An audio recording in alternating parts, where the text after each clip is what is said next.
Hi everybody, how's it going? Once again, I am back.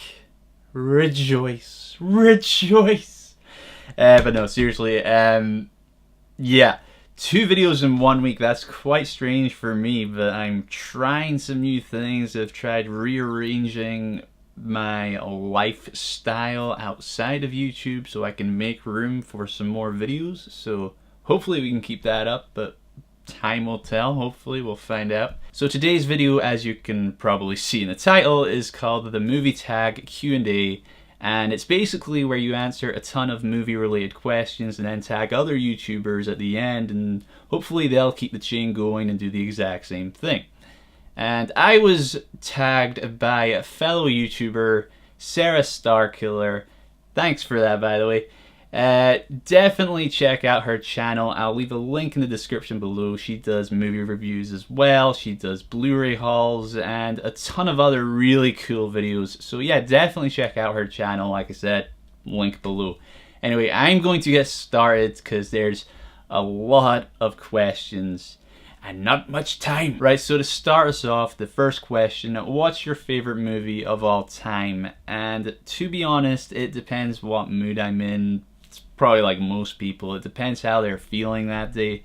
I'd say 9 times out of 10 though, it's usually the one film or the other.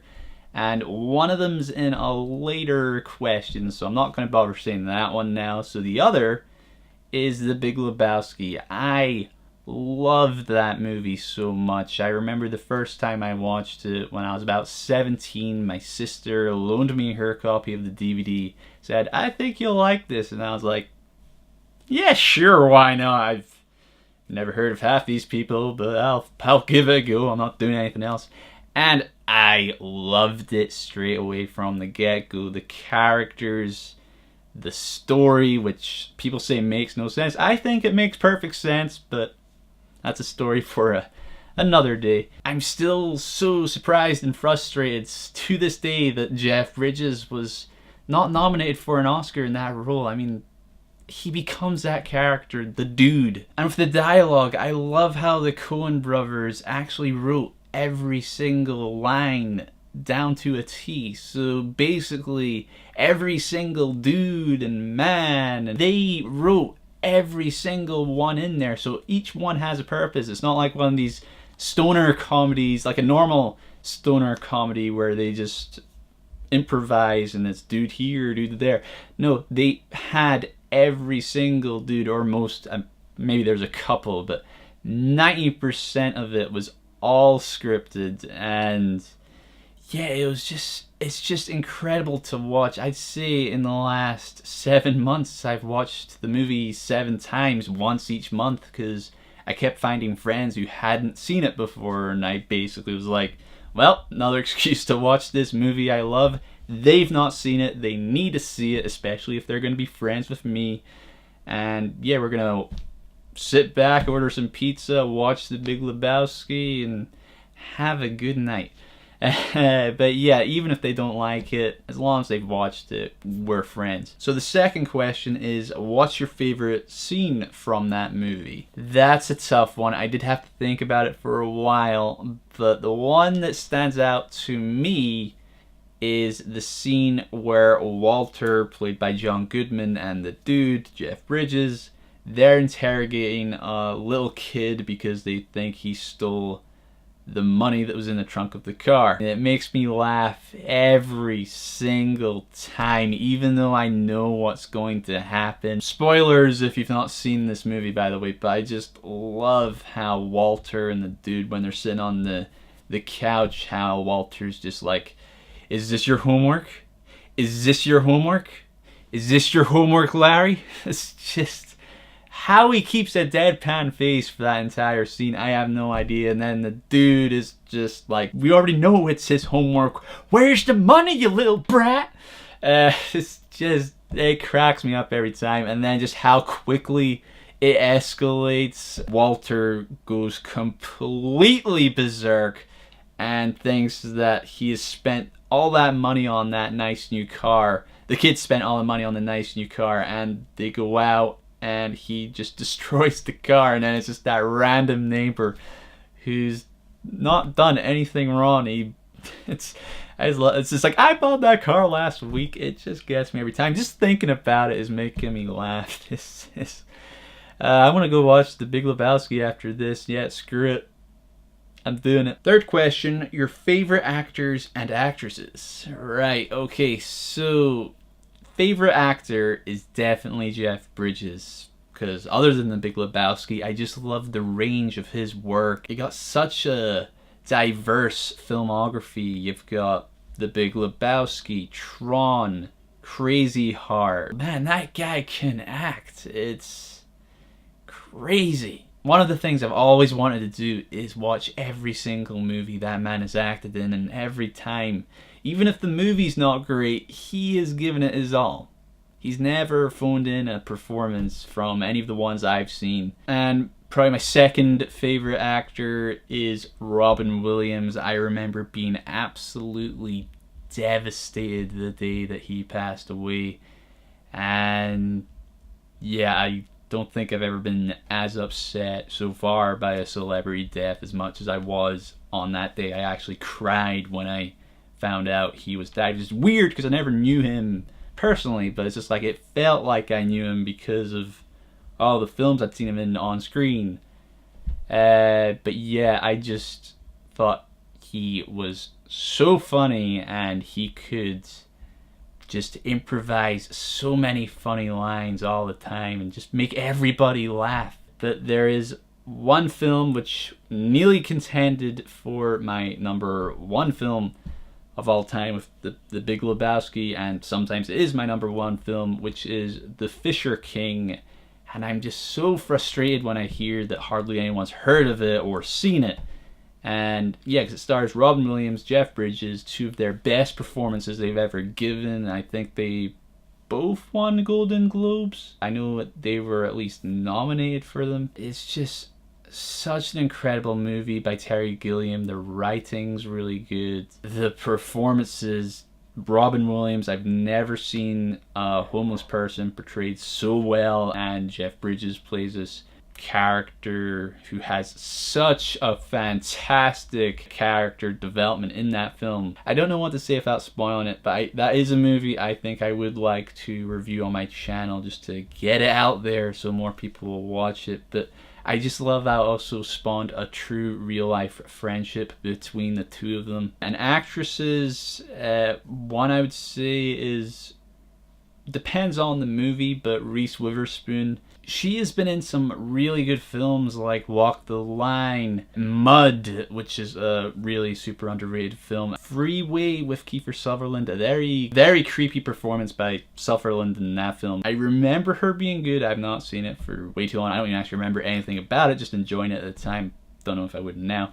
I remember her performance being really good. Favorite performance of mine was from a film called Election. I think from the 90s. Really, really dark performance by her, twisted performance by her, but she does it really well. Another actress from the top of my head I would say would be Zoe Saldana, because she, once again, goes without saying because they're my favorite actors and actresses. Great at acting, but with a incredible filmography like hers, and she's still quite young in her career. You've got both Guardians of the Galaxy movies, Infinity War, Star Trek films, Avatar, and they're all some of the top box office films in history. She's been in all of them. So yeah, that's quite impressive. Yeah, so next question. Your most annoying actor and or actress? I get them confused all the time. I don't really know why, but Melissa McCarthy, more so Melissa McCarthy and Amy Schumer. Well, like I said, I always think they're the same person, but it's because they seem like their humor is very similar, and it's just really not my kind of humor. And yeah, I'm sure they're nice people. I'm sure they're friendly people. I don't really keep tabs on them, so I don't know. But yeah, whenever a trailer comes on and either of them are in the movie, it's just like, ugh. Yeah, I think the answer is that. So moving on, best director. It's so hard to narrow it down to one director because there's just so many, but the ones that stand out for me anyway would be Cameron Crowe, because I feel like no one can write dialogue like him. The way Cameron Crowe writes his dialogue, especially in Jerry Maguire, it just sounds so natural. I don't know how he does it, because Vanilla Sky, it was like that. Almost Famous, it was like that. Other filmmakers, let's say, would be Steven Spielberg, because have you seen his filmography? I mean, come on. He invented the summer blockbuster, inspired many filmmakers. There's also Wes Craven, who unfortunately is no longer with us, but he had a huge impact on the horror movie industry. He did films such as Nightmare on Elm Street and Scream. He also did a super underrated film, Red Eye. Definitely watch that if you've not already seen it. It's got Rachel McAdams. Scream's one of my favorite, probably my favorite horror movie of all time. Yeah, I just love the pacing of his films and how, I don't know what was in his mind, but he helped create some of the most iconic horror characters ever. And yeah, I really like the pacing in it. Next question, and I think I'm going to start answering these a bit faster now. Favorite guilty pleasure film? Okay. One would be Space Jam.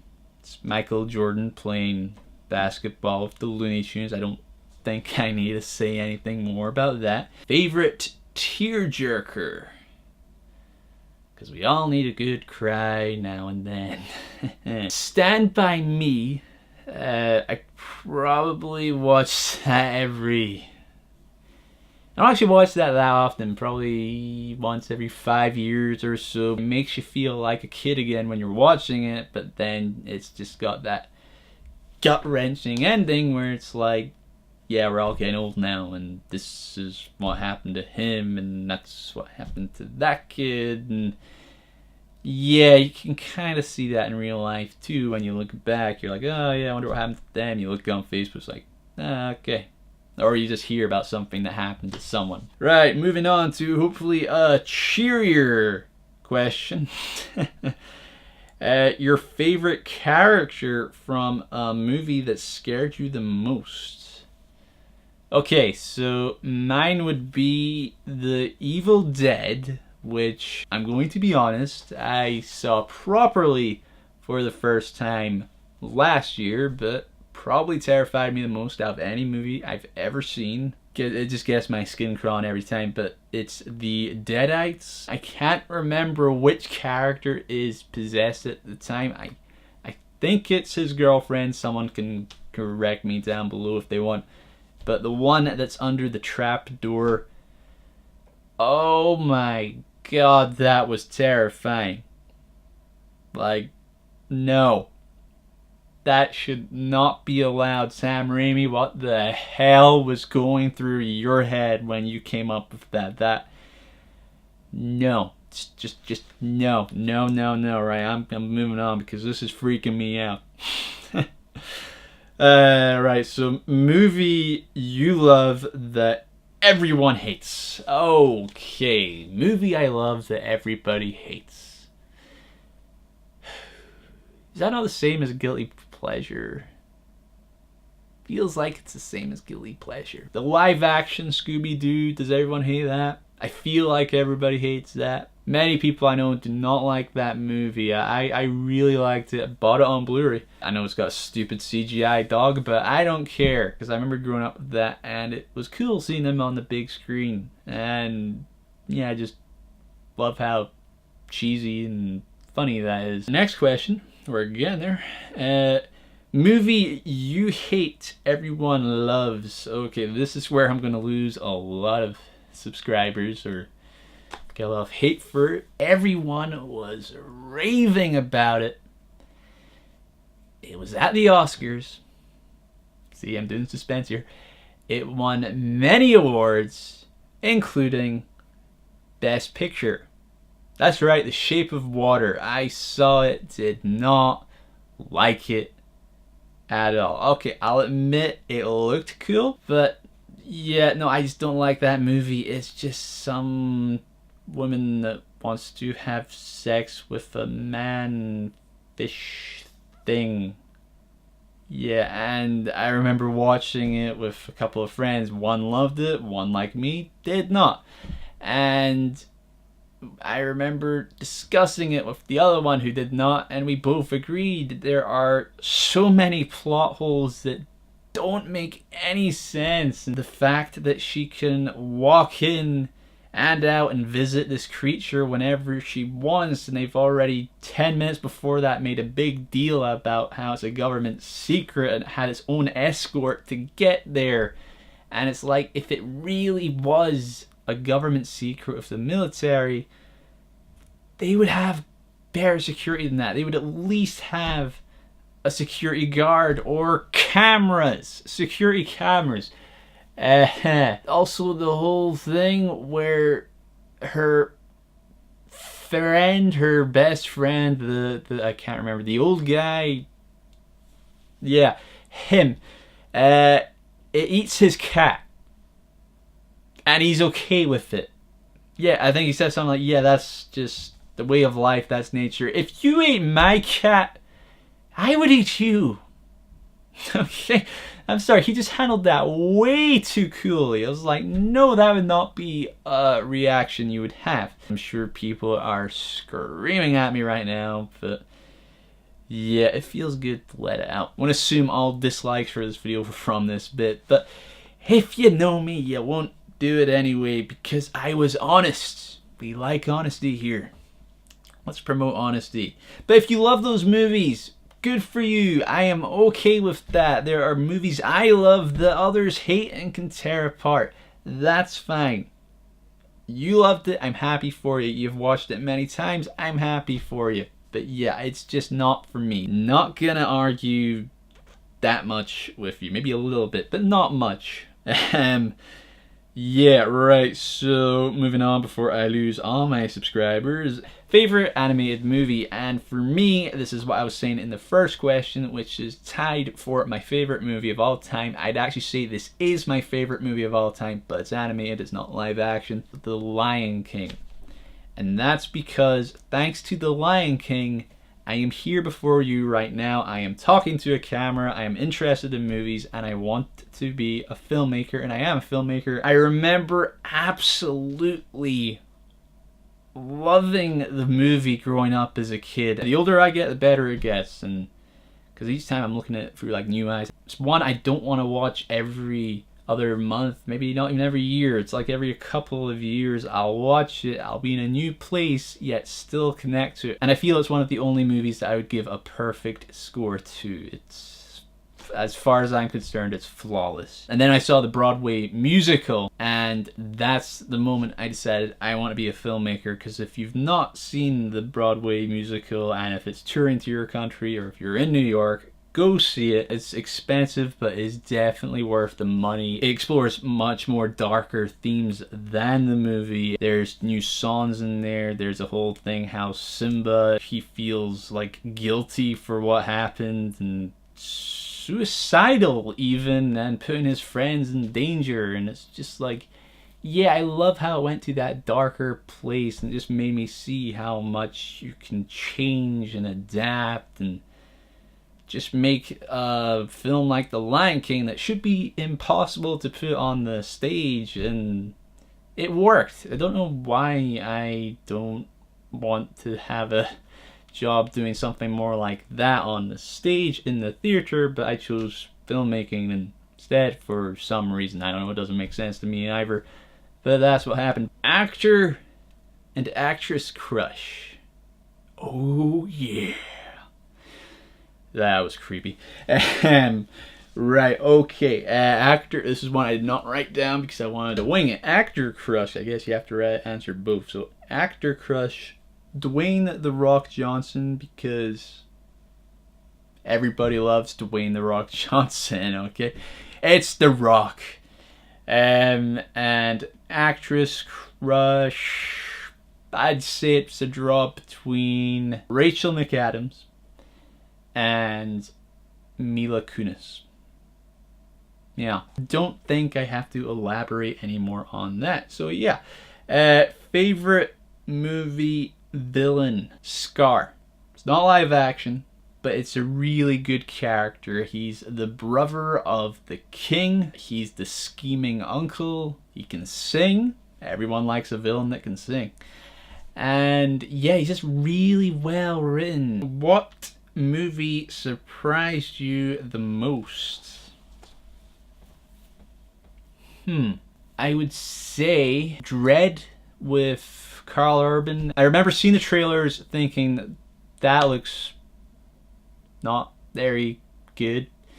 It was out for over a week. I still hadn't seen it. I had friends that had already seen it. They were like, dude, you would love it. And I was like, I've seen the trailers. It looks kind of meh. No, seriously, trust me, you're going to love it. So, yeah, I humored them and I went and I really liked it. I didn't love it, but I liked it. And I liked it enough to get it on Blu-ray, which I did, and I've watched it a few times, and it's just good, fun action. Shame they didn't make a sequel. We're almost there. A couple more questions, I believe. If you could go back in time and marry an actor or actress from back when, now old, who would it be? Okay, let me read that again, because that's a long question. If you could go back in time and marry an actor or actress from back when, now old, who would it be?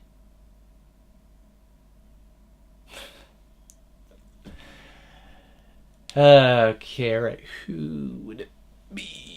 Oh, that's a tough question. That's actually, I would say, the hardest question on here. There's an actress from some movie.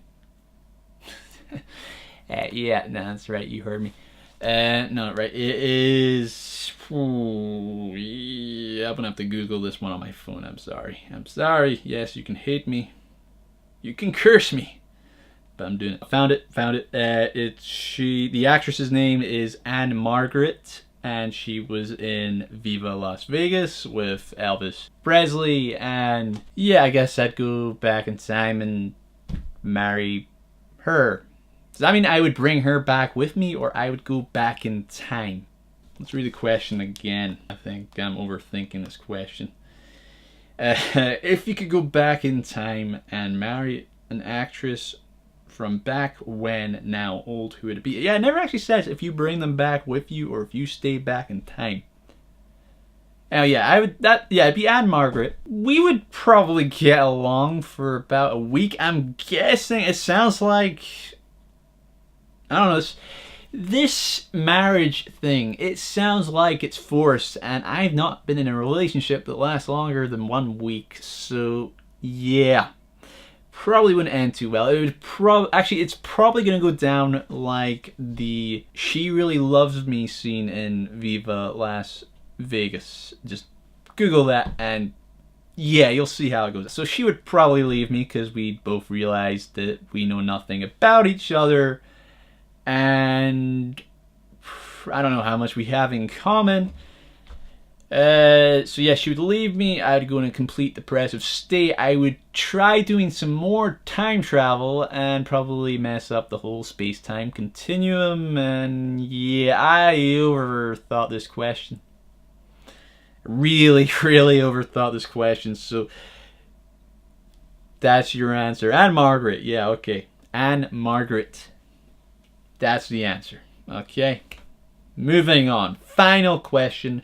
What's the first movie you remember watching in theaters? How the Grinch Stole Christmas with Jim Carrey. I remember seeing that with my dad. Actually being really terrified of the movie at the time, because I was 7 years old when I saw it. I don't know, the Grinch is scary when you're 7. Okay, maybe I was just a bit of a wuss back then. I don't know. But yeah, I remember being terrified at the time, and the entire car ride back, my dad was pretending to be the Grinch with the voice and the mannerisms, and yeah, I remember that terrifying the crap out of me. It's kind of interesting that that's the film that went on to be my favorite Christmas movie of all time, and it's not Christmas if I don't watch it. But yeah, that's my earliest memory, was my dad tormenting me in the car on the way back. Thanks, Dad. So that answers all the questions I was asked. Once again, thank you, Sarah, for nominating me for this Q&A. It was great fun, and yeah, like I said before, her link to her channel is in the description below. Go check it out. I'm going to nominate, keep this chain going, 7 Minutes or Less, Zach Pope, Casey Cosley, Silver Screen Analysis, and Jared Buckendale. Dude, I've watched like 30 of your videos, and I'm pretty sure I just pictured your name. Yeah, you can yell at me in the comment section or something, but yeah, tell me how to pronounce that. I'm gonna go with Buckendale. Yeah, I wish I could see your reaction right now. But yeah, I'm going to go with Jared Buckendale. So that's my nominations. I'm also going to throw in the BS review. I don't know if they've been nominated or not already, but I'm going to throw them in there. They like these kind of things. So yeah, that's my nominations. I'm just going to read them again. I can't see where I put them on my phone. So 7 Minutes or Less, Zach Pope, Casey Cosley, Silver Screen Analysis, Jared Buckendale. He's still going to be really incorrect now. Or I got it right, in which case, go me. And the BS review. And to all of you guys I just named, you don't have to do it if you don't want to. That's totally fine. This is all just for fun. Feel free to copy and paste the questions in my description to your video and whatnot. And yeah, if you don't have YouTube and this looks like good fun, feel free to write down your answers in the comments below. I'll read through them and we'll have a good laugh. So that does it for this video. My first ever Q&A type video. Did you guys like it? Did you hate it?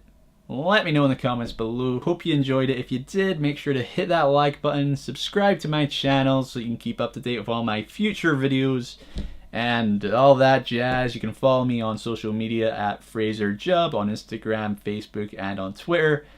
And I'm mainly active on Twitter. And yeah, that does it. I will catch you next time. Bye-bye.